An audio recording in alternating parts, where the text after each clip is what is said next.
আমি নিশ্চিত করে বলতে পারি আপনি আপনার জীবনে যত মাগরিবের নামাজ পড়েছেন সকল মাগরিবের নামাজ ভুল সময়ে আদায় করেছেন, কেননা তার নির্দিষ্ট সময়ের মধ্যে আদায় করেননি।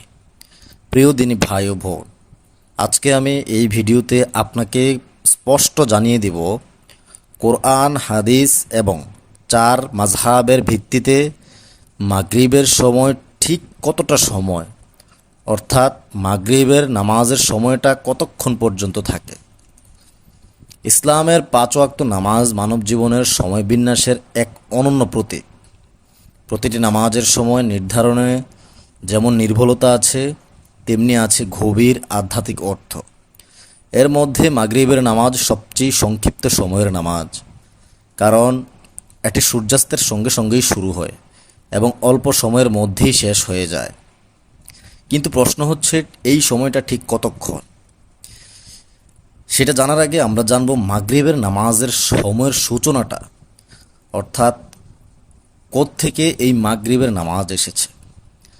মাগরিব নামাজের সময় সূর্য সম্পূর্ণ অস্ত যাওয়ার পরপরই শুরু হয়। রাসূল সাল্লাল্লাহু আলাইহি সাল্লাম এই ব্যাপারে বলেন, যখন সূর্য অস্ত যায় তখন মাগরিবের সময় শুরু হয়। সহিহ বুখারীর 561 নম্বর হাদিস। এই থেকে বোঝা যায় সূর্যের একটি অংশ দিগন্তে থাকলে এই নামাজ আদায় করা বৈধ নয়। সূর্য সম্পূর্ণরূপে দিগন্তের নিচে চলে গেলে এই সময় শুরু হয়। মাগরিবের নামাজের শেষ সময় কখন?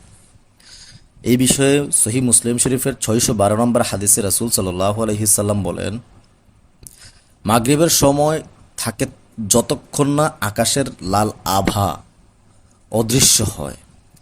অর্থাৎ সূর্যাস্তের পর আকাশে যে লালচে আভা দেখা যায় তা মুছে গিয়ে আকাশ অন্ধকার হয়ে গেলে মাগরিবের সময় শেষ হয়ে যায়। তখনই এশার নামাজের সময় শুরু হয়। প্রিয় দিনী ভাই ও বোন, বাংলাদেশের সময় অনুযায়ী ঠিক গ্রীষ্মকালে এবং শীতকালে কতক্ষণ পর্যন্ত সময়টা থাকে সেটাই আমি এখন আপনাকে বলবো। তার আগে আপনার কাছে বিনীতভাবে অনুরোধ রাখবো, আমি এই ভিডিওটা শেয়ার করে দিয়ে সবাইকে দেখার সুযোগ করে দেন, কারণ আমরা এখনও 90% মুসলমানই জানি না এই মাগরিবের নামাজটা কতক্ষণ সময় পর্যন্ত পড়া যাবে, এই মাগরিবের নামাজের শেষ সময় কখন, মাগরিবের সময় কতক্ষণ থাকে। বাংলাদেশের ভৌগোলিক অবস্থা অনুযায়ী সাধারণত মাগরিবের নামাজের সময় থাকে প্রায় 45 থেকে 70 মিনিট পর্যন্ত। একটু মনোযোগ দিয়ে শুনবেন এই পয়েন্টটা। অর্থাৎ গ্রীষ্মকালে সূর্যাস্তের পরে, অর্থাৎ সূর্য যখন অস্ত যাবে তারপরে প্রায় 65 থেকে 70 মিনিট পর্যন্ত এই সময় থাকে। আর শীতকালে সময় কিছুটা কমে যায়, প্রায় 45 থেকে 50 মিনিট হয়। এই ব্যবধানটা ভৌগোলিক অবস্থান, ঋতু ও সূর্যাস্তের সময়ের পার্থক্যের কারণে পরিবর্তিত হয়। এখন ইসলামের ফিকহ অনুযায়ী কি বলে, অর্থাৎ সাহাবারা কি বলে, আমরা একটু শুনব। চার মাযহাবের আলেমগণ একমত যে মাগরিবের সময় শুরু হয় সূর্যাস্তের সঙ্গে এবং শেষ হয় লাল আভা মিলিয়ে গেলে। তবে হানাফি মাযহাব অনুযায়ী মাগরিবের নামাজ দ্রুত আদায় করা উত্তম। ইমাম কাসানী রহমতুল্লাহ আলাই লিখেছেন, মাগরিব নামাজে বিলম্ব করা মাকরুহ, কারণ এর সময় সীমিত এবং বিলম্বে কাজা হওয়ার আশঙ্কা থাকে। আবার ইমাম শাফি রহমতুল্লাহ আলাই বলেন, মাগরিব নামাজ সূর্যাস্তের পরপরই আদায় করা সুন্নত, কারণ নবী সাল্লাল্লাহু আলাইহি ওয়াসাল্লাম সর্বদা এমনটাই করতেন। আবার ইমাম নববী রহমতুল্লাহ আলাই বলেন, মাগরিব নামাজের সময় সংক্ষিপ্ত, তাই বিলম্ব করা মাকরুহ, বিশেষ প্রয়োজনে একটু দেরি করা বৈধ। সর্বশেষ ইবনে কুদামাহ রহমতুল্লাহ আলাই বলেন, মাগরিব নামাজ এশার সময় শুরু হওয়ার আগ পর্যন্ত বৈধ, তবে বিলম্ব না করাই সুন্নত। আর রাসূল সাল্লাল্লাহু আলাইহি সাল্লাম কিভাবে মাগরিবের নামাজ আদায় করতেন অথবা কখন আদায় করতেন, সেটা বলার আগে আপনার কাছে আমি একটু পরিষ্কার করে জানিয়ে দিতে চাই, আমরা আমাদের এই চ্যানেলে অসংখ্য ছোট ছোট আমল এবং দোয়ার ভিডিও দিয়ে থাকি। আপনার কাছে আমার বিনীতভাবে অনুরোধ রাখবো, আপনি যদি নতুন হয়ে থাকেন চ্যানেলটি সাবস্ক্রাইব করে অবশ্যই সঙ্গে থাকবেন। এরকম অস্পষ্ট অনেক বিষয় আমরা এই চ্যানেলে আলোচনা করে থাকি, যেটা আপনার জন্য অবশ্যই জরুরি।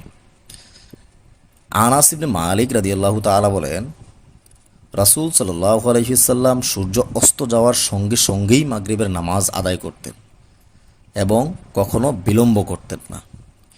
সহিহ বুখারী শরীফের হাদিস নাম্বার 560। সুতরাং এই থেকে বোঝা যায় তাড়াতাড়ি নামাজ আদায় করা শুধু অনুমোদিত নয়, বরং সুন্নত বটে। প্রিয় বন্ধুরা, আমি আপনাদেরকে প্রত্যেকটা কথার রেফারেন্স সহ বলে দিচ্ছি, যেন আপনাদের মনে কোনো ধরনের কোনো সন্দেহ না থাকে। আর দেখেন, মাগরিবের নামাজ হলো দিনের সমাপ্তির নামাজ। সূর্যাস্তের মুহূর্তে মানুষ প্রকৃতির পরিবর্তন দেখে, যা মৃত্যুর স্মারক। তাই এই সময় নামাজ মানুষকে স্মরণ করিয়ে দেয়, একদিন সূর্যাস্তের মতোই জীবনের আলো নিভে যাবে তোমার, তখন নামাজই হবে আত্মার আলো। প্রিয় বন্ধুরা, তাই অপ্রয়োজন ব্যতীত কোনো নামাজ কাজা করবেন না, কোনো নামাজ ছাড়বেন না। যদিও আপনি আপনার জীবনে অনেক নামাজ ছেড়েছেন, ইচ্ছাকৃত অথবা অনিচ্ছাকৃত, আজ রাতেই 2 রাকাত নফল নামাজ পড়ে আল্লাহ তাআলার কাছে কান্নাকাটি করে দোয়া করুন, আল্লাহ তাআলা যেন আপনার পেছনের গুনাহগুলি মাফ করে দেন এবং সামনে যতদিন বাঁচবেন ততদিন যেন 5 ওয়াক্ত নামাজ সময় মতো আদায় করতে পারে।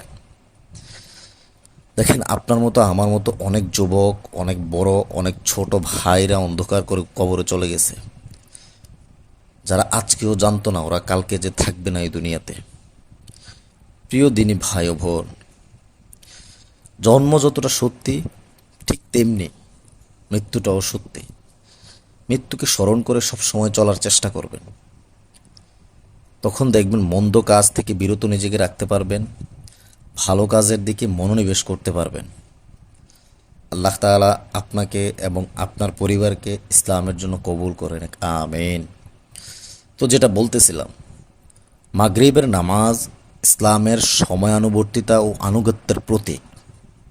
সূর্যাস্তের পর অল্প সময়ের এই নামাজ আমাদেরকে শিখায় সময় সীমিত, তাই দেরি না করে আল্লাহর ডাকে সাড়া দিতে হবে। মাগরিবের নামাজ তাড়াতাড়ি আদায় করা শুধু সুন্নত নয়, বরং এক প্রকার আত্মিক শুদ্ধির অনুশীলন। প্রিয় বন্ধুরা, এখানেই আমি এই ভিডিওটা শেষ করতেছি। তার আগে আপনাদের কাছে এক বোন দোয়া চেয়েছেন, ওনার স্বামী খুবই অসুস্থ। আপনারা সবাই খাস করে দোয়া করবেন, আল্লাহ তাআলা যেন ওনার স্বামীকে খুবই তাড়াতাড়ি সুস্থতা দান করেন, আমিন। আল্লাহ তাআলা যেন তার পরিবারকে ইসলামের জন্য কবুল করে নেয়, আমিন। ভালো থাকবেন। আসসালামু আলাইকুম ওয়া রাহমাতুল্লাহি ওয়া বারাকাতুহু।